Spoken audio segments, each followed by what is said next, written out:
दोस्तों, जैसा कि आप जानते हैं, पूरी धरती पर 71% पानी और 29% प्लेन एरिया है। इतने में ही हम इंसान अपने घर बनाकर उनमें अपनी जिंदगी गुजार रहे हैं। हमारे समुद्र इतने विशाल हैं जिनके आगे हमारी सोच भी कम पड़ जाए। इन विशालकाय समुद्रों के नीचे हजारों रहस्यमय जगह है जिनके बारे में जानना किसी के लिए भी नामुमकिन है। अभी तक समुद्रों का केवल 5% हिस्सा ही खोजा गया है। समुद्रों में बहुत से रहस्य दफन है। इन्हीं सब रहस्यों में से एक कहानी टाइटैनिक की है। इस जहाज के डूबने के 73 सालों तक किसी को ये पता नहीं चल पाया कि ये जहाज कहाँ डूबा था और किस अवस्था में मौजूद है। 15 अप्रैल 1912 को ये जहाज डूबा था और इसके लगभग 73 सालों बाद यानी 1985 में उसे ढूंढा गया। लेकिन इसे ढूंढने के 38 सालों बाद भी इस जहाज को समुद्र की गहराइयों से अभी तक निकाला नहीं जा सका है। आज की हमारी इस वीडियो में हम टाइटैनिक जहाज क्यों और कैसे डूब गया था इसके बारे में बात नहीं करेंगे, बल्कि ये जहाज आज भी समुद्र की गहराइयों से क्यों नहीं निकाला गया, इस विषय पर बात करेंगे। तो चलिए शुरू करते हैं। टाइटैनिक जहाज कैसे और क्यों डूबा था, इसके बारे में हम सबको थोड़ा बहुत पता तो जरूर है। और इस जानकारी के पीछे सबसे बड़ा हाथ टाइटैनिक नाम की इस मूवी का, जो सन 1997 को रिलीज हुई थी। अनसिंकेबल कहे जाने वाले इस जहाज के डूबने के बाद करीब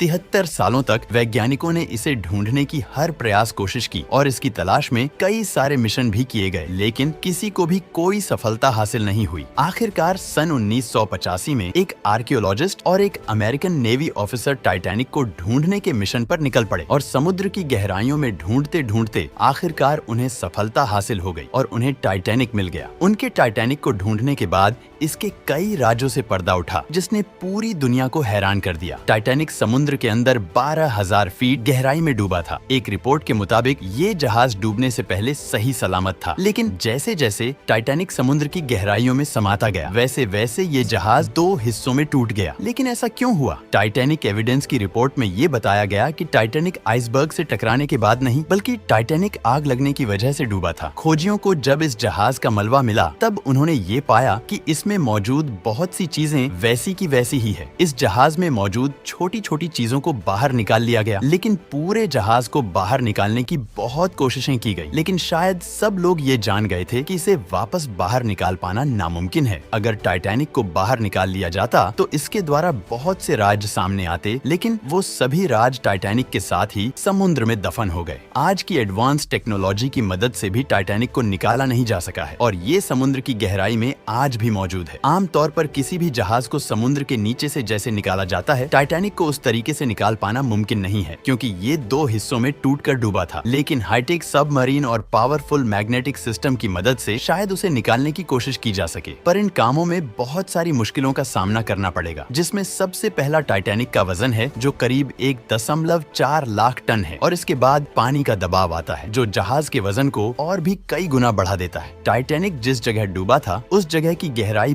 बहुत ज्यादा है और उस जगह से मात्र 1 स्क्वायर फीट की किसी भी चीज को सतह तक लाने के लिए करीब 400 किलो न्यूटन फोर्स की जरूरत पड़ेगी। लेकिन वैज्ञानिक आज तक इतनी पावरफुल सबमरीन नहीं बना पाए जो इसे खींचकर बाहर निकाल सके। शुरुआत में वैज्ञानिकों के पास टाइटैनिक को बाहर निकालने का कोई प्लान नहीं था, इसलिए उन्होंने कई मजेदार तरीके ट्राई किए। टाइटैनिक को बाहर निकालने के लिए सबसे पहले पिंग पोंग बॉल की मदद से टाइटैनिक को रिकवर करने का प्लान सोचा। वैज्ञानिकों ने ये तरकीब लगाई कि वे डूबे टाइटैनिक जहाज में पिंग पोंग बॉल भर देंगे ताकि ये बॉल ऊपर की तरफ दबाव डालें और ऐसे करके सबमरीन या फिर बड़े मैग्नेट की मदद से जहाज को बाहर निकालना मुमकिन हो। लेकिन तब वैज्ञानिकों के दिमाग में ये बात नहीं आई कि ये पिंग पोंग बॉल समुद्र की गहराई तक जाते ही पानी के दबाव से फट जाएंगे। इसके बाद वैज्ञानिकों ने बड़े बड़े बैलून्स यानी कि गुब्बारों की मदद से इस काम को अंजाम देने की कल्पना की। उन्होंने ये सोचा कि अगर लाखों गुब्बारों में हीलियम गैस भरकर इन गुब्बारों को जहाज से बांध दिया जाए, तब ये गुब्बारे ऊपर की तरफ दबाव डालेंगे और ऐसे करके टाइटैनिक को निकाला जा सकेगा। लेकिन तब वैज्ञानिकों ने ये नहीं सोचा कि इतने गहरे पानी में इन बैलून में हीलियम गैस कैसे भरी जाएगी, और ये भी एक फ्लॉप आइडिया बनकर रह गया। आखिरकार वैज्ञानिकों ने ये तरकीब लगाई कि बर्फ की डेंसिटी पानी की तुलना में कम होती है। ऐसे में उन्होंने ये सोचा कि टाइटैनिक जिस जगह पर मौजूद है, अगर किसी भी तरह उस जगह के पानी को बर्फ में तब्दील कर दिया जाए, तो ऐसे करने से जहाज पानी के मुकाबले हल्का हो जाएगा और जहाज बर्फ के साथ ऊपर तक आ जाएगा, जिसके बाद इसे किनारे तक ले जाने में आसानी होगी। इस तरकीब में अमेरिका के एक इंजीनियर ने अपनी रिसर्च में ये बताया कि इसमें बहुत अधिक मात्रा में लिक्विड नाइट्रोजन की जरूरत पड़ेगी और ये आइडिया बहुत ही कमाल का था। था, लेकिन ब्रिटिश गैस कंपनी BOC के मुताबिक इस प्रोजेक्ट को अंजाम देने में करीब आधे मिलियन टन नाइट्रोजन की जरूरत होगी। और तभी सबके मन में ये सवाल आया कि इतने विशाल मात्रा में लिक्विड नाइट्रोजन को इतनी गहराई तक कैसे ले जाया जाएगा। और अंत में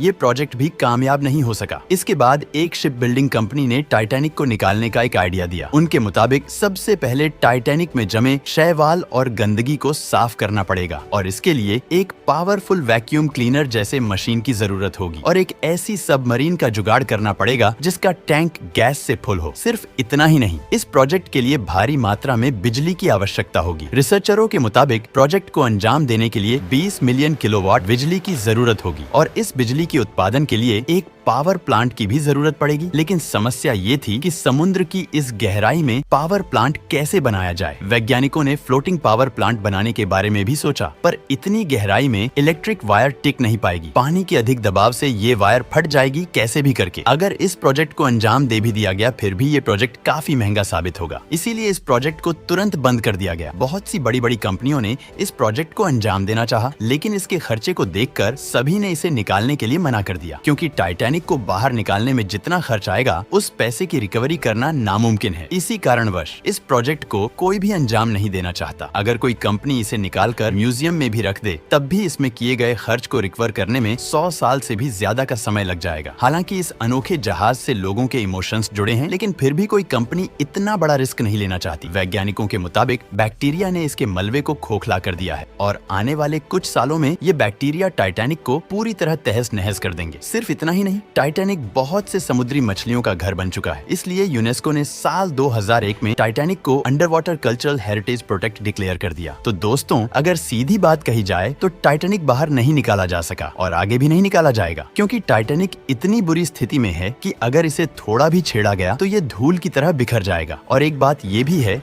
कि जहाज का मलबा समुद्र के बहुत ही ज्यादा गहराई में है, जहाँ तक पहुँच पाना और पहुँचकर वहाँ पर काम करना बहुत ही ज्यादा मुश्किल है, क्योंकि समुद्र की इतनी गहराई में पानी का दबाव बहुत ही ज्यादा होता है। इस दबाव के कारण वहाँ पर काम कर पाना बहुत ही कठिन है। और वैसे भी अगर इसे किसी भी तरह से बाहर निकाल लिया गया तो बाहर निकालकर इसका करना भी क्या है, क्योंकि इतने समय में ये जहाज 50% से भी ज्यादा गल चुका होगा। इसलिए अब ये एक साथ पूरे का पूरा निकल भी नहीं पाएगा और जो भी कंपनी इसे निकालेगी उसे पछताने के सिवा कुछ नहीं मिलेगा। इसलिए अब इसे कोई निकालने की कोशिश भी नहीं करता। आने वाले अगले 100 सालों के अंदर बैक्टीरिया टाइटैनिक को शायद पूरी तरह से गला देगा और टाइटैनिक पूरी तरह से इतिहास बनकर रह जाएगा। तो दोस्तों, आज की ये वीडियो यही तक। अगर आपको वीडियो पसंद आई हो तो इस वीडियो को लाइक और चैनल को सब्सक्राइब जरूर कर दें। मिलते हैं अगली वीडियो में।